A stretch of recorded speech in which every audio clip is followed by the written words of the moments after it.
It's still not on. There we go. I think we're live. All right, I think we're live now. Yes. Yep, we are. Hello, Facebook and YouTube. Here we are for another episode of Thrive Talk. Tonight I have Stacey Harvey-Carr with me. We just met like recently, not too far back, and not too recent either. Maybe like 4 months ago. Would you say like 3 or 4 months ago? Yeah, I'd About say about 4 months. Yeah. about 4 months ago, and we happened to be in the same another tribe together. And Mhm. she's just such an awesome person. And she was in our greatness conference and told her story. And I just think her story is just has so much hope wrapped up in it that I thought she'd be great, like to come on here. And I think you're the one that told me you wanted to come on too. So, so here she is on our Thrive Talk. Before we get into that, I just want to introduce myself. My name is SARAI NAMMUR. If we've never met before, I'm a licensed mental health counselor in the state of Florida, and I'm the founder of Trinity Community Mental Health Center and Circle of Champions Worldwide, where many of you are tribe members of, and we have a Facebook group on that. And I'm very passionate about bringing positive stories and positive news to the world. And this is how I do it in my little corner of Facebook and YouTube. I bring positive stories, stories of overcoming. We do hear all the stories of tragedy, and we hear all the stories of trauma and things that people go through. So I try to bring the story of what happens afterwards. Like if you choose to overcome and you choose to face some of the things that you've been through, there's greatness on the other side of that, and there's purpose on the other side of that, and there's passion on the other side of that. And this is why I bring stories like Stacey's story. And I know she's super excited to share her story I with am. us tonight. And she's managed to transform her pain and her adversities and turn them into her purpose the same way I have. That's why I'm here doing this. So Awesome. I'm very excited to have her here. I mean, her story is going to be awesome. But I wanted to just say she is a life coach and a certified hypnotherapist. This is her way of bringing her gift to the world. She did. We were talking last night before we started, and even though she has corporate history and all of that, and she enjoyed that. Her real gift is in helping others overcome as well, the same way. So we share the same mission, passion, and gift. So I'm gonna let you introduce yourself a little bit and say, what you're doing right now and all of that. So your turn. All right. Well, thank you, SARAI. I got your name right. I'm so Yes. excited. And I'm so happy. Thank you so much. I'm honored and really excited for you to have me on Thrive Talk. I've watched many of your episodes and I've loved your guests and really loved the element of moving from where I call your low point to your high point. And even with some of your guests, I saw roller coasters, but roller coasters were still lessons being learned and then them being able to have an upward trajectory and then the ultimate of servitude, which is where I'm at. So I want to thank you again for having me. I also want your all of your community to know that I did wear red because I know it's your favorite color. So, a little bit of kiss up to the host, but that's all right. I'm excited about it. So like Sarah E said, my name is Stacey Henry-Carr. I am a life coach and a certified hypnotherapist. And I've I'm really excited about where I'm at today. I've had many years of experience in the corporate world, 21 plus. And then one day, and I'll tell you that story later, I removed myself from that to do what I'm doing now, which is serving others and really helping people to find their roadmap and to help folks to retrain their minds and find that awakened purpose. And I say find the purpose, and I should correct that because everybody have their purpose already internal. So it's not about finding your purpose, it's about awakening your purpose. And so my job out there these days, every day I wake up, my thoughts are, how can I help someone today?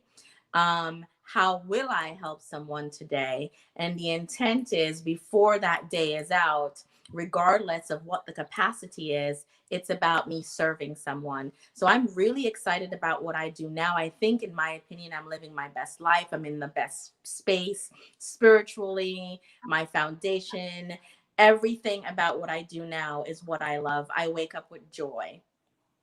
That's who I am today. I am also, so that's what I do. And what I am, though, is a mom and a wife. I have two children, two beautiful children, and a very supporting husband. And I'm all about my family. My family is my why. Everything I do every day, they are in it, meaning I see them, I see how it will affect them, I see how it will affect them now, and I see how it will affect them in the future. And so they are my why. And so without them and their support and them allowing me to be kooky and quirky and different and change, I wouldn't be what I'm doing now and feeling really joyful and satisfied about it. Awesome, awesome. That's so important. So, um, before I guess we continue, I really love that you brought up the roller coaster,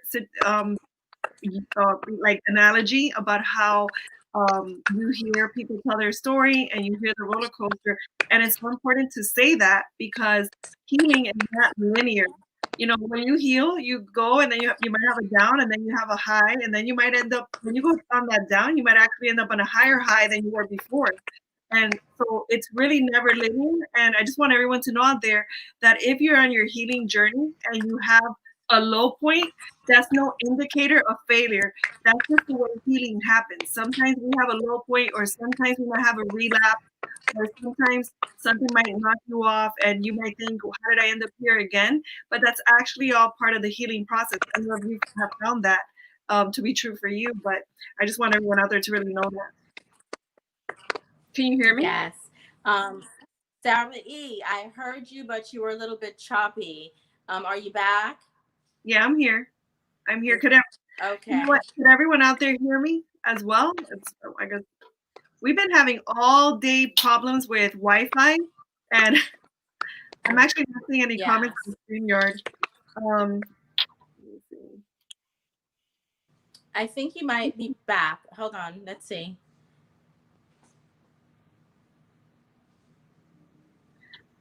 Let me know if you guys could hear us. Let me know, please, because we're not sure if you guys could hear us at all. It looks like yes. It looks like they could hear. Can you hear me, Stacey? So I can hear you, and you seem a little choppy, and you're frozen right now. Okay, so Elke says there is a lot of cracking noise. I think that's not from my end, but you could go ahead. Can you hear me? If you could hear me, just go ahead and just continue talking about, like, you know, I know what you're doing right now with your life and all the stuff you're doing to serve.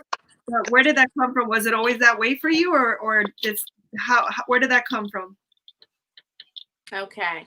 So let me tell you, thanks for asking, and I hope that we continue to be okay with our connection. But every time we talk about rising from something, um, every time I say to someone, wherever you are mentally, if you're in a low place or if something is going on with you, that is not where you're going to stay. I not only say that because it's something I read in a textbook, I say that because it's something that I have myself gone through. And so, my story that I want to share with you today is that growing up, I want everybody to picture this. Picture growing up in an environment and you don't have your parents around. There's no mom and there's no dad. Picture being around maybe 5 years old, anywhere between 5 and 6. And you're wondering, where is mom and where is dad? And there are all these other children around, and some of them have their mothers around, some of them have their dads around. But primarily, what I knew was my grandparents, the grandma and grandpa. But where was mom and where was dad? And so that became what I thought was a normal thing. So there was no mom and dad around. That was normal, right? So we're going about our lives as young people, and we go into the age where you start to realize, which is about 5 or 6. And then you move to about 7 or 8. And then you move to about 10 or 11. And all along, you're noticing, you're growing into this person, you're noticing there's no mom and there's no dad around. Where is mom and dad? So the story that my grandmother would tell me, because I grew up in the islands of Jamaica, Oh, um, and my grandparents raised me because my mom and my dad were teenagers when they had me. So I had teenage parents. So my teenage parents left me with my grandparents to raise, and they migrated to um, they moved on to the US to everybody calls it now, to get a better life, you know? And one of the things that a better life meant back then, and even now from some of these countries, it's financial. right, It's how to make a better financial life. But when you look back, me as an adult, look back as a child of 5, a child of 6, a child of 10, that is really trying to wrap their minds around where were my parents. Those children and that child, that was me, weren't thinking about financial security. They right, weren't thinking about better life from a financial perspective. I was just wondering, where are my nurturers? right. Where are my nurturers? So as I'm growing up in this environment with my grandparents, who were awesome people, beautiful souls, I am so happy I had that experience. And even with what I'm about to say, I can still say I'm so happy I had that experience. That foundation, bar none, has made me who you're looking at right now. Everything about who I am today, it's because of that foundation. It's because of not having my parents, and it's because of that lack. And this is going to sound weird, y'all, but that lack that I had when I was growing up has made me who I am today. So the story goes on to be, I have these wonderful grandparents. They are Christian based, faith based, awesome people. And they are raising their grandchildren. And while they're raising their grandchildren, they're also raising their own children. So I lived in a crowded environment. It was one of those environments where there were aunts and uncles and all cousins and everything, and everything in between, if you can Yeah. picture that. Hmm. And one of the things that happened to me growing up was I was sexually abused as a child. Right. And if I really think about the stories that I've heard and really think about it going back, I'm probably talking about younger than 3. Now, I don't necessarily remember that, the younger than 3, but I do remember the older years of being sexually abused. Right. Now, so here we are, guys. Abandonment and child sexual abuse. Okay? Hmm. All right. That's a common thing, unfortunately. And Sauda, you know this, being a therapist. It's a Yeah. common thing. It's not a thing for us to be comfortable with. It's not a thing for us to act like because it's common, it's okay. It's never okay. And so here you have a young girl without her parents, being raised by wonderful grandparents who are doing the best that they could with what they had. Right. And the best that they could with what they knew. Hmm. Remember what they knew. Hmm. They're Exactly. also they're also working off of their legacy too. They're working off of what happened to them when they were younger. They're working off of what they were told how to handle things. They're working off of what they knew. Right? All right. Hmm. Now, so here I am, this young girl. My parents are not around, so I'm already having that lack or that void. Then I'm in a situation where, as a child, I'm being sexually abused, but not knowing that that sexual abuse was really abuse. until I've removed myself years on. I'm talking about adult life. Right. And then you sit back and you go, well, I'll be darned. That wasn't normal at all. Right? That's I very mean, common too. and there's so many people who go through this. There's so many people who are going through abuse or going through, and or children, mind you. I say people, but I want to say children, because when you're a child, you don't know really exactly the magnitude of the trauma that you're experiencing True. until you're far removed from that trauma, or somebody tells you it's a trauma, right? Mm-hmm. Because you're growing up, you don't know trauma. You don't even know the word, for God's sakes, right? Yeah, we give it a So, different meaning as children. exactly. Yeah. We do. Mm-hmm. And so that was my beginnings. And I'm going to say this to you, to where I am today, and while I'm going through this process of who I am today and helping other people out with their lives and helping other people to heal. Remember earlier I said the lack that I had when I was a child is what made me the woman I am today.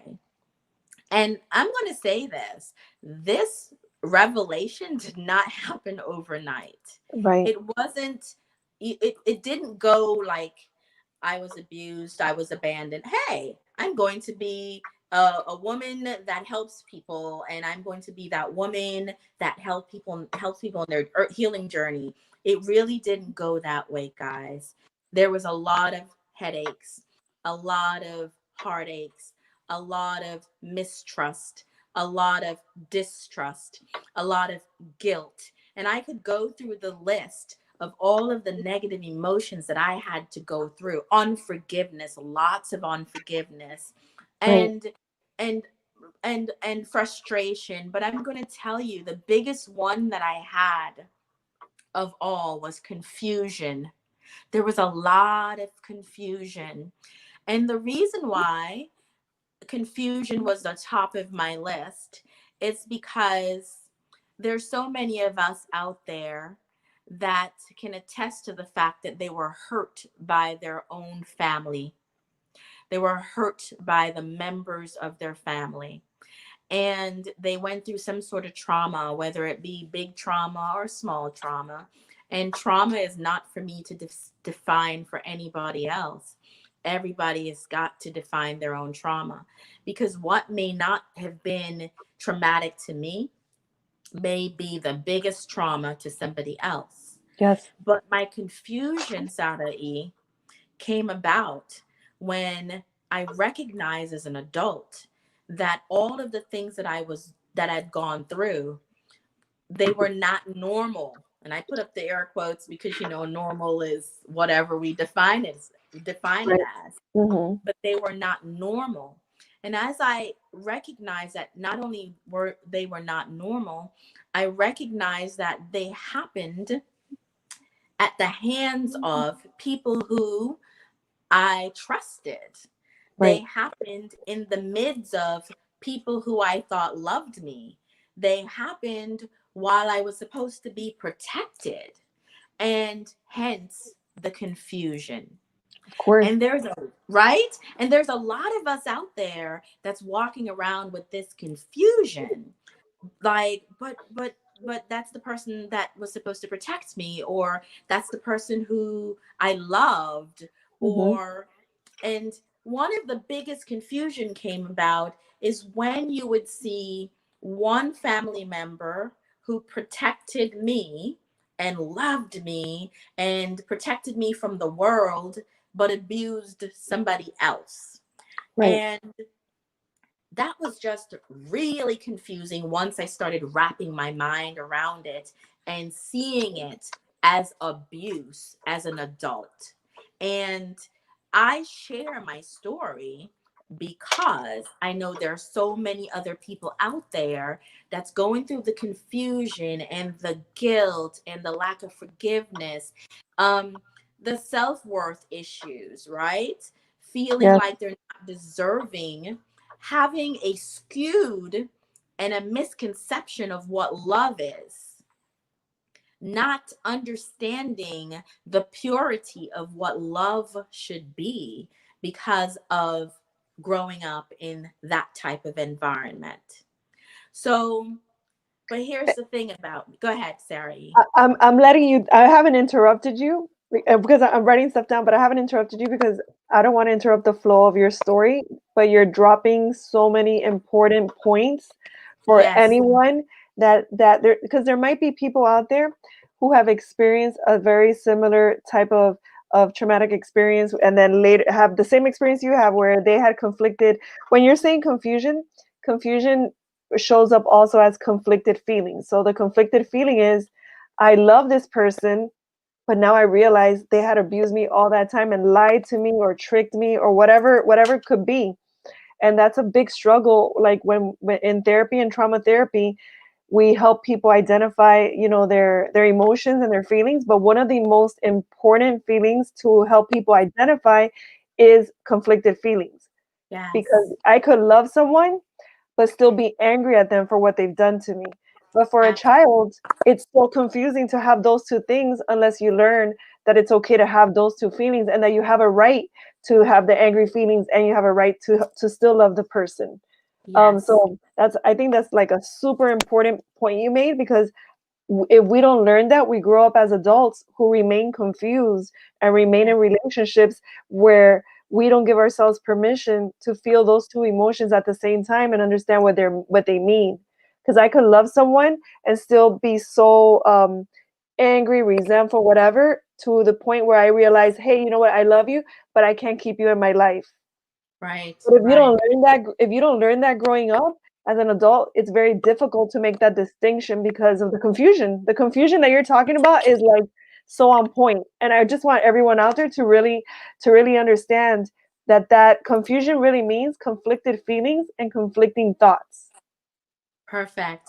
And please feel free to interrupt. I will pick my flow back up because, with your knowledge as a licensed therapist, if anything that I'm telling within my flow of my story, if you find something that that your community needs, I'll go for it, because I've never attached it to conflicted feelings and conflicted thoughts in that manner from a place where you're coming from. I just knew that I was confused as heck. Okay, so now that we're talking about this, does it make sense to you?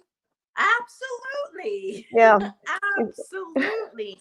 Not only does it make sense to me, it really kind of solidifies a lot of the struggles that I found myself over my lifetime having. And it's that conflicting feelings, Yeah. and even the conflicting thoughts, where there were times when, and I have clients now that will do that. There are times when they just shut down from their family altogether. And I did that. There were times where I just shut down altogether. And I'm just like, okay, I am loving them, but I'm feeling right now that something is just not balanced. And that's okay. And that's okay. That's what I want everyone to know. It's okay to say I love you, but I don't feel safe around you. Or I love you, but it's just not in the interest of my mental health to be around you. So, and it's okay to do that. It's okay to have some people think that's not okay, but it's actually extremely common. It's the source of a lot of confusion, but it's also the source of a lot of poor decision making because of the confusion. Like, do I love you or do I not? Like, and then you can stay stuck in that mode for years, 10, 15, 20 years, and never do what's best for you. Yes. And that's where the whole point of loving myself enough to say no. And a lot of times we find ourselves once, because we've been through any type of abuse or any type of a scenario that allowed those feelings, that confusion, the conflicting thoughts to happen, then we find ourselves being people pleasers, or we don't love ourselves enough or understand the purity of love to others and love to self to really say no and mean that no and be okay with it. So everything that you just said was, thank you so much, tied beautifully. It's like, Yeah. you just gave me something tied in a bow. Yeah, and then you're touching on self-love. And the other thing I want everyone to understand too is when we are abused in whatever way it is, and it's not just abuse. So you could be abused, or it could be having a parent with a mental health issue. It could be with anything that means that you were not valued or honored in your family. That removes self-love from the table. So then you grow up not knowing how to, self-love is a feeling, but it's also an exercise. So if you don't know how to exercise self-love, if you're being sexually abused as a child, you're not really taught to set boundaries and say no. So then you Yeah. grow up as a person who doesn't know how to say no.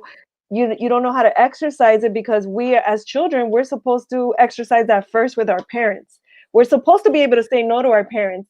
And our parents are supposed to honor us and say, what would you prefer? Within boundaries, within what's healthy in a healthy boundary. We're supposed to actually create options and situations where they're able to choose so that they could exercise choice. But when you're when you're in a home where you're being either abused, or there's too much chaos or toxicity inside the home, then that is never really exercised, and you don't grow up as an adult who knows how to do it because you never practiced it. So Right. that's so important that you're saying that, and that's why we do Thrive Talk. It's so important because there might be listeners right now that are 40 years old and are Yes. resonating with your story and are resonating with this. And maybe at 40 is when they finally give themselves permission to experience the conflicting feelings and to say, that is what I'm feeling.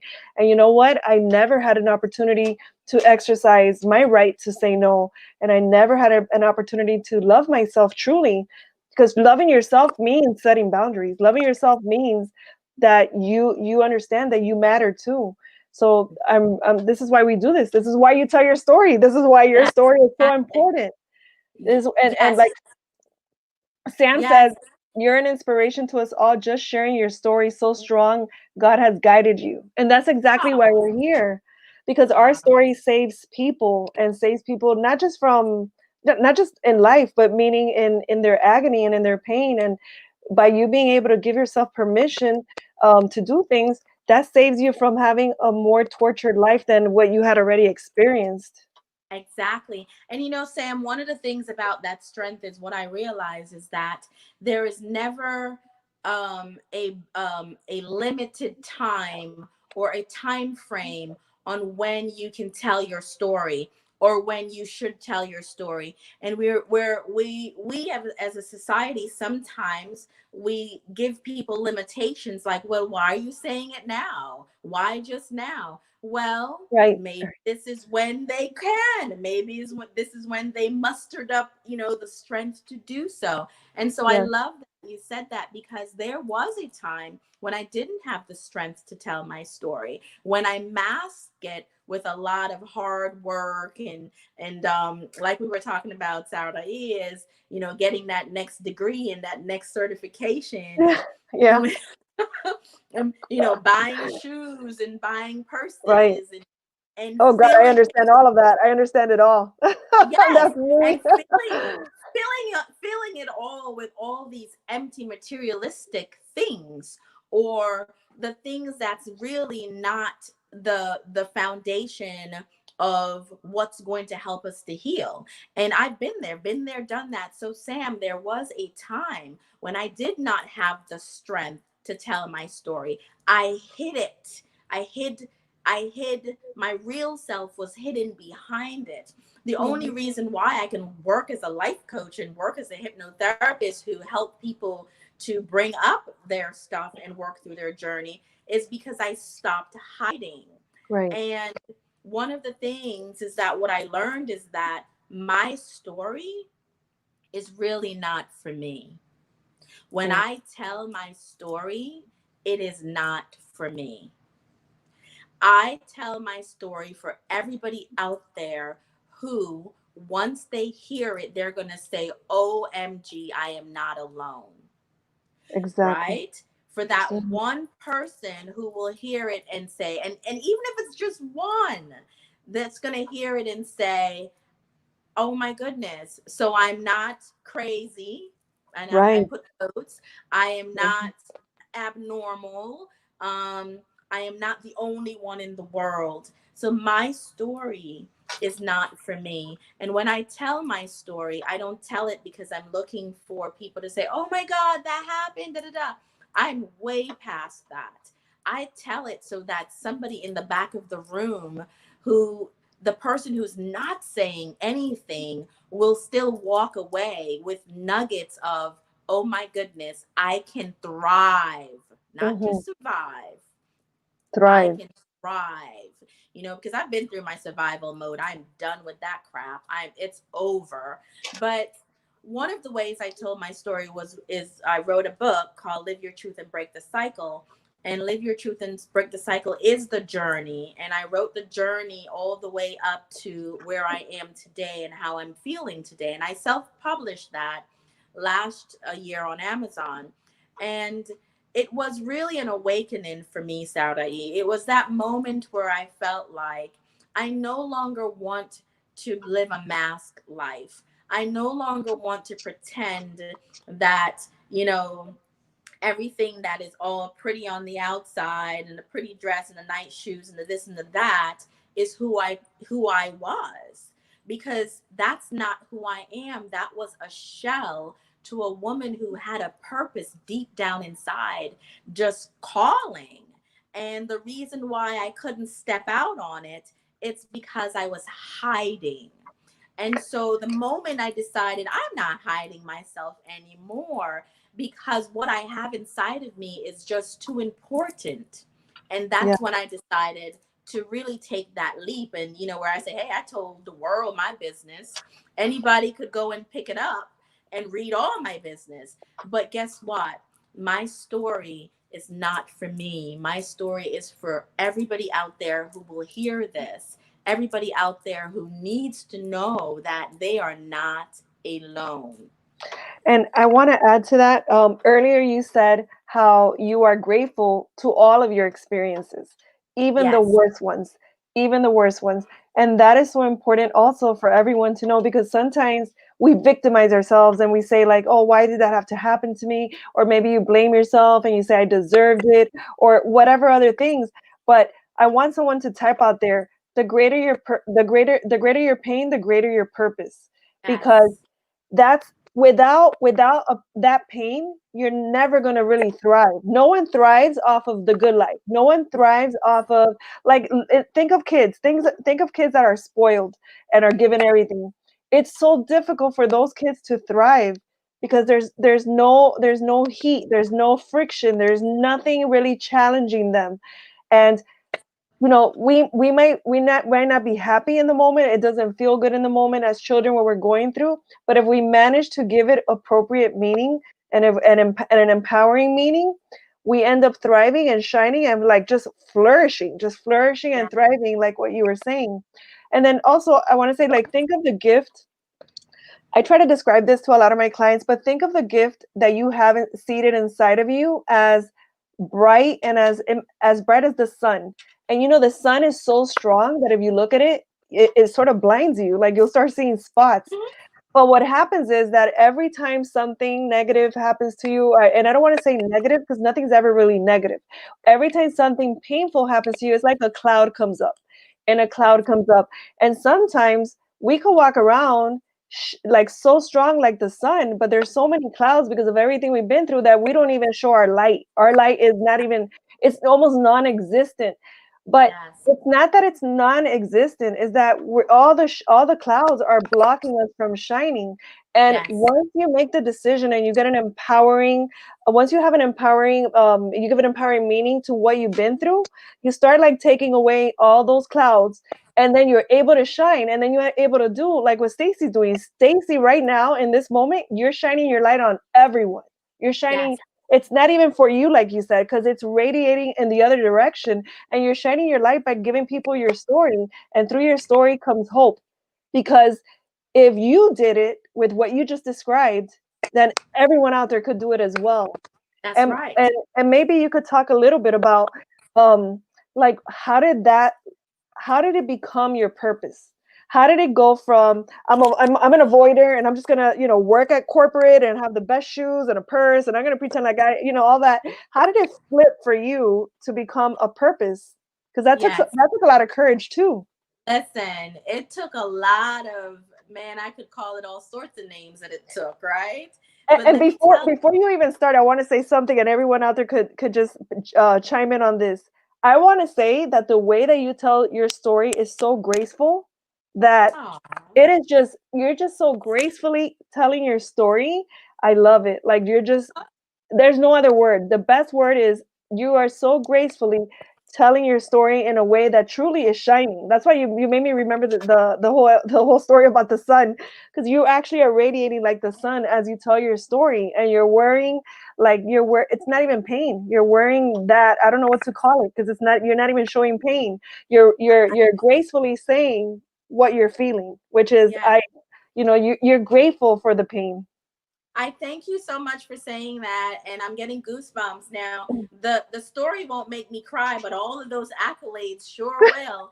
And you know what, Sarah E, that's why I wore red for you today, girl, because of what Awesome. you just said. Like my face is pretty red. My face looks so red right now. That's Oh why my I God, wore I'm red so for red. you. So let me tell you this about what you just said about how I moved from the girl with the purses and the shoes and the all of this to the woman who is intent on helping any and everybody through their healing journey, and will do it at the grocery store, and will do it standing in a line if I have to, and always known as the teacher, so to speak. So I'm in corporate for 21 years, and this is I really want people to listen to this because I think it's critical that you hear what I'm about to say to you. A lot of us are out there running around trying to find our purpose. Your purpose is not lost. Your purpose is not external of you. You actually live it, walk it, speak it every single day. And a lot of us, like myself, did not realize it. Now, here I am in corporate America. Picture this, corporate America, 21 years of it. But throughout my years, I'm there, and my employees would say things like, you should be a counselor. You're in the wrong job. You're so sweet. I could tell you anything. You're always smiling. You always stop and talk to us. You understand us. And I'm saying these words not because they're words that really resonated with me then. It started resonating with me after I left and after I recognized what I needed to do with my life. So when I say that you live and walk your purpose every day and it's not external of you, 9 times out of 10, there are all these other people seeing you exactly the way you are, seeing you, the true, authentic you, not the you behind the shoes, not the you behind the purses, not the you behind the corporate salary, but the you. And so here I am in corporate America, and I'm there for 21 years. And I can tell you within those 21 years, SARAI, every day I helped somebody differently from my job description every single day. And the thing that I helped them with, and I walked away feeling good, is when they sat in my office and they told me about the issue they were having at home, the issue they were having with their boyfriend, the issue they were having with their mothers, the issue. Nothing had to do with performance. Nothing. And there were times when they came in there and I was supposed to be doing a performance reprimand. And you know what I was doing? I was actually counseling. Okay. So just But that's picture your that. gift. Do you understand? That's your gift. You could, Yes. and your gift could be delivered through any vehicle. So you actually Yes. delivered it. Now you found a more appropriate way of delivering it, like a more intentional way of delivering it. But you Yes. saying that you're even delivering it during a reprimand, What does that Yes. tell you? That's what comes natural. Like if anyone wants to know what their gift is, it's what Yes. just flows out of you so naturally. You don't make an effort. You don't have to make an effort for a gift, to No, deliver your gift. no. Yes. So listen, so I'll tell you this before I forget it, because this one is important. So, we live here in South Carolina in Charleston, and I worked at an office with about 1,000 employees. So every time me and my daughter or me and my husband or me and my son would go out and about, I would run into one of these employees. And I've never had an encounter that was a bad one. And as a matter of fact, the encounters used to be so interesting because a part of my job was not only to hire, and nurture. I had to fire people. So during COVID, I'm in the Home Depot, my daughter and I, and this guy walks up to me, and his face is covered. So, and he goes, hey, Miss Carr. And I said, hi. And I'm looking at him, and I was like, he looks familiar, but I don't know who he is. He has the mask on. So he moves the mask, and he goes, it's me. And he says his name. And I go, yeah, okay. Because I'm still trying to connect him, but I connected him to the job though. And he said to me, when you fired me was the best thing that ever happened to me. And Yeah. instantly I looked at my daughter like, if I say run, baby. Right? And he says, it's the best thing that ever happened to me, because I don't know if you remember this, but you told me that it was God's way of sending me to do the thing that I needed to do. And then this man started to run down all of the accomplished things he Wow. had done since he walked out that door. Because you Okay? did it with love. So, Because you did that with love. yes. Just like if we have Yes. to reprimand our So, children, we could do it with love as well. It's the same thing. exactly. So I tell those stories, and I've had many more of those. I've had inboxes of employees, telling me how much they see that I'm a life coach, and that's your job. That's where you belonged. All these years, you should have done that a long time ago. Yada yada yada. But what happened in corporate was simply this. It got uncomfortable for me. It got to a point where I no longer felt like I was being authentic. I Right. felt like something was missing. I felt empty.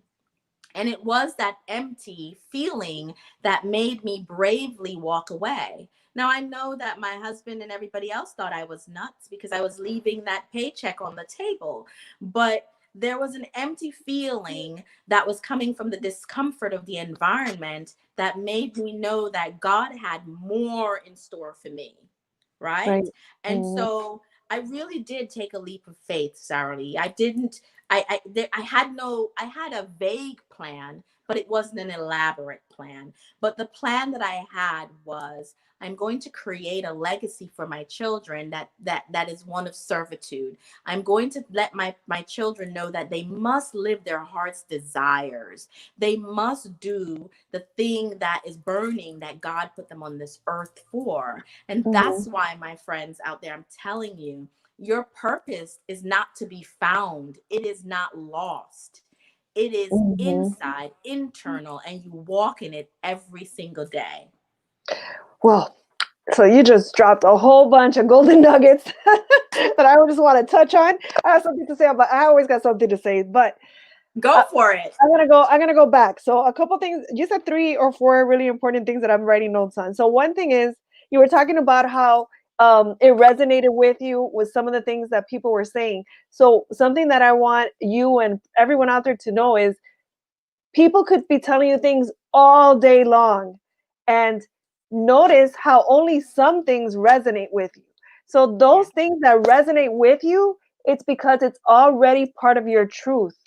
So it's not because, it's not like if you listen to a motivational video, or you're listening to someone speak, or you're listening to us speak, let's say, and something that we say resonates with you, that is not by accident. It's resonating with you because we're mirroring a truth that you have that maybe you have covered up. So pay attention to the things that attract you. Pay attention to the words that resonate with you. Pay attention to the messages that also resonate with you, because maybe, you know, you started talking about God, so I'm going to go with God. God is maybe speaking through us for you to receive a message. And how do you know that it connects? Is through resonating. So Yeah. if it resonates with you, it's a message for you. That's one thing I want you to know. The other thing that you were saying about how life got uncomfortable for you and you felt the empty feeling. That's another message from God, I think, as well. When life, you know, if you're not doing what you're meant to be doing, and we all know what we're meant to be doing, whether we know it mildly and we brush it away because maybe it seems so huge that you're like, oh, I could never do that. Why, how am I even thinking about that? Or whatever it is. To me, it starts with a whisper, then it gets louder, and then maybe God needs to come and knock you off your feet so you could get on track as to where you need to go. Thankfully, that didn't happen to you. You didn't have to get knocked off your feet, but at least you were able to catch it when you started feeling uncomfortable and empty. And then, you know, you had that situation at work where you were like, you know, there was something inside of you saying, there's something greater for me than this. And I think we all experienced that. I experienced that last year or the year before, 2018, and that's how I started Circle of Champions. And it got to the point where December 2018, I literally got depressed. I was like not happy with anything that I was doing, and I knew that it was because I wasn't taking action in what was seated in me. And I had to take action last year. So you don't have to wait for depression to happen. You don't have to wait for you to get knocked upside your head. You don't need to wait for anything like that. You need to be very aware. That's why meditation is so important, because meditation allows you to clear the space so that those whispers or those downloads or whatever you want to call them could actually be received, and you're open to receiving them, and you also could start taking action on them, so that a lot of times negative things happen in our life because it has to happen, so for us to move, for us to take action or whatever it is. So that's another thing that I wanted to touch on, of how important that is.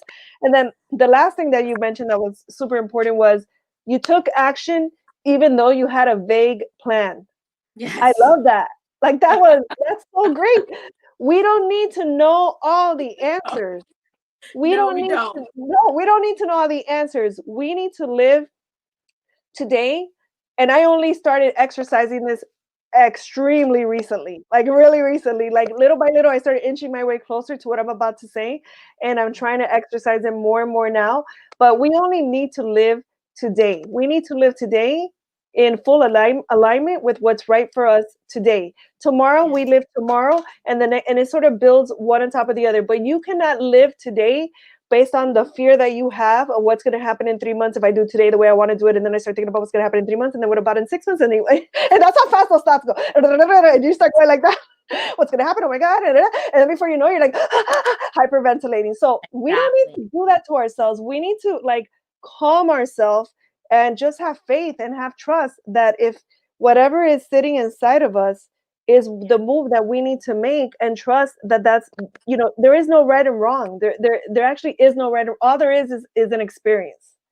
And allow yourself the experience that is most aligned with your truth for today. I'm not saying go out and be reckless, you know, but sometimes it does look like that. Sometimes, you know, having faith looks reckless. You know, sometimes it does look. People may think you're a little crazy too. They'll say it. Yeah. And you know, we just have to be comfortable with that, you know? Exactly. So I love it. But I have a couple things like I want to share that, you know, and I think earlier I said it didn't go from this girl, this child who was confused, to this woman who's now wanting to help the masses of the world. It didn't happen overnight. There were certain things that I had to hone in on, and I want to share those with your community. So I had to challenge my belief system. Right. Straight up challenge it. Yes. And so okay, so I'm gonna take it even further. I had to rip it up, pull it up from the root, examine it, and all of the crap that did not fit with where I wanted to go got thrown the heck out. Straight Okay. up. Hmm. There wasn't a maybe I'll keep this. I was like, what the heck was this anyway? Who the hell taught me this? This gotta go. Right? And that's so on point. Hmm. Yes. So I challenged my belief system, and then I uprooted. I found root cause of things that weren't working. I uprooted them and I threw them the heck out. And then I invested in myself in learning new things and finding things to replace those things with. I became the woman who didn't get stuck with familiarity. I was just like, okay, just because it's familiar doesn't mean I have to hang on to that, because I don't even like the way it makes me feel. And Right. so I started learning how to listen to not just what my mind was saying or what my heart felt, but what my body told me. And most importantly, my friends, my intuitive spirit, which is that gut feeling, became my ringmaster. That's what I started really paying attention to. And then if there were things that were familiar that weren't good, I threw them out, and unfamiliar things, I pulled them in if I knew that they were going to be in my best interest. The next thing I did was I removed toxic people and removed myself from toxic environments. If you were the person who hurt me in the first place, I am not coming to you for help. No, thank you. Because I'm not sure that you have what it takes to help me, because you may need help yourself. So I removed myself from environments and removed people from me. And then there's two big ones that I'm going to end with about my list of things that I do. I love myself enough to say no. I'm a work in progress with that, guys. And now SARAI made a point early on in helping me understand why saying no is so difficult, because I never got to set boundaries when I was a child. Differently than Hmm. how I have my children set boundaries. They can tell me no. Sometimes they tell me no and my eyes are wide open like, did she just say no? Did he just say no? Yeah. But yes. So Yeah, I thank you know. for that. So I loving myself enough to say no. And most importantly, I live in gratitude for the little things in life. There are little things in life that we take for granted. And I'm telling you, in this day and age, we can't take things for granted. We cannot even take our abuse or any of our traumas for granted. We have to examine them. We have to do the work to dig deep and assess and audit them. And then we have to use them as our catapult. We have to use them as our catalyst to take our life to the next level. To that trajectory is not going to happen until we dig and reroot and dig up, you know. And so the things that I do to make myself well is yoga, prayer, meditation, dark chocolate, family time, repeat. Yes, And yes. that's it right there. So, I give you those things because I want you to know that this woman who is wearing red for her host, who is shining, who is I forgot how gracefully, I think is the word you use, Yes. telling her story, sharing what used to be pain, that the truth of the matter now, it is not even my pain. It's like my playbook. It's like, Right. this is my playbook. I had to do a lot of these things on repeat and continue to grow with these things in order to be here today. Yes, thank you, and thank you so much for sharing your story. I'm gonna add a little bit to it before we finish, and then we'll Yes. talk about like where people. But I love like someone needs to hear that part. Two things that you said right now. I'm gonna just like highlight, put in bold, emphasize everything. One thing is Yes. you said was revelation did not happen overnight. So, guys, revelation, transformation, it doesn't happen overnight. It happens in the process of the transformation. Transformation is a process, it's not a light switch. And in that process, there's pain, there's pain, there's joy, there's all kinds of conflicted feelings, there's all kinds of everything. And then there's a transformation, and then you see the transformation is what we see in front of us right now, which is, well, Stacey. It could be me too, but it's Stacey. So there is a transformation, and then you sit in your glory, and that's what's happening. Does that mean that in your glory everything's perfect? No, it just means that you transformed and you repurposed and you gave appropriate meaning and empowering meaning to things. And I think somebody out there might need to hear that. I also think something really important that I think someone out there might need to hear is it's okay if you're feeling like a victim. It's okay if you're at whatever age, because someone out there said, what if I'm 58? So it's okay that you never learn that there's another option, because unless we don't have these talks, you might not know that there's an option where you're able to use those very painful experiences and memories and transform them into something empowering. So I want at least tonight for that message to come out. It's okay that wherever you're at, whatever age you're at, or whatever you've done, it's okay that now you're at a place, or now you have an understanding through our message that, you know what, I could use what happened to me as my purpose, and I could let that drive me. That could become my why to go forward and to move forward. And it's okay that you've been a victim until this time, and now you're going to turn into a warrior, and then you're going to turn into a champion and someone that has already overcome and who's thriving. And that's why we have Circle of Champions worldwide. But there are different steps to that. Not everyone is a warrior. Some people still feel like a victim.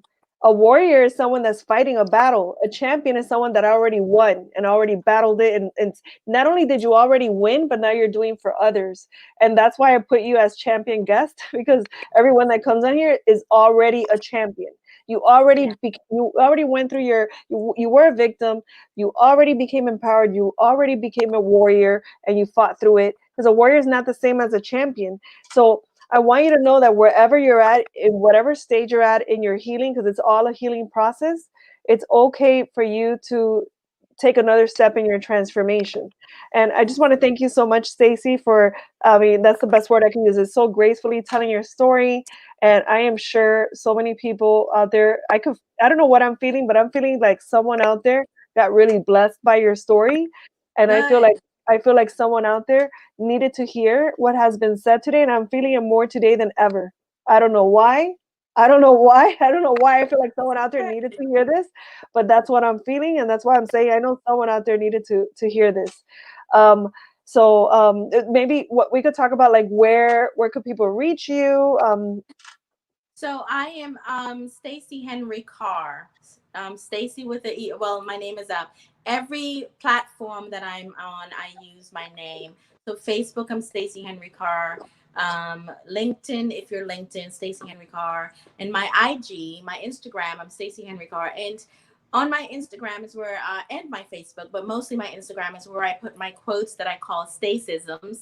And those are downloads that I wake up with, and I turn them into quotes. And sometimes those same downloads, I turn them into quick video snippets, and I speak from the heart. And that's a place you can go for motivation. And also, I'm working on my website. It crashed on me, but that's also going to be staceyhenrycarr.com. And so if anybody wants to reach me now, it's about going into my DM me on any of my social media, and I will be happy to contact you. But this has been awesome. And for me, I appreciate people taking time to listen and to hear what I have to say, because in my opinion, what I have to say will help one person, and that person will then help another person. And really, that's how we become a change in this world, SARAI. So you having me and me learning how to say your name is the bomb. Well, you just described the butterfly effect, and we both love butterflies. Look at the butterflies behind you. They're right behind you. Yeah, So you just described the butterfly effect 100%. We're having butterfly effects tonight. Let me tell you. Great. great. All right, good night, everyone. I hope you love this story. I hope it had an impact on you. And you know what? If it personally didn't resonate with you at that level, who knows? You might use this story to help someone else that might show up in your life and now you're informed. Now you have some information, and that's why it's so important to be informed. Oh, and that reminds me. By the way, everyone, I am doing a trauma training Saturday the 15th. It's an impact. It's a trauma training about the impact that trauma has in our lives. So it didn't just end in our childhood. It continues on if we don't face it and we don't resolve it. And I hope to see all of you guys there. If you want to know more about it, just send me a message through Messenger, I guess through Messenger, and I'll send you the link to register. Good night, everyone. Thanks for showing up. Bye. Thank you.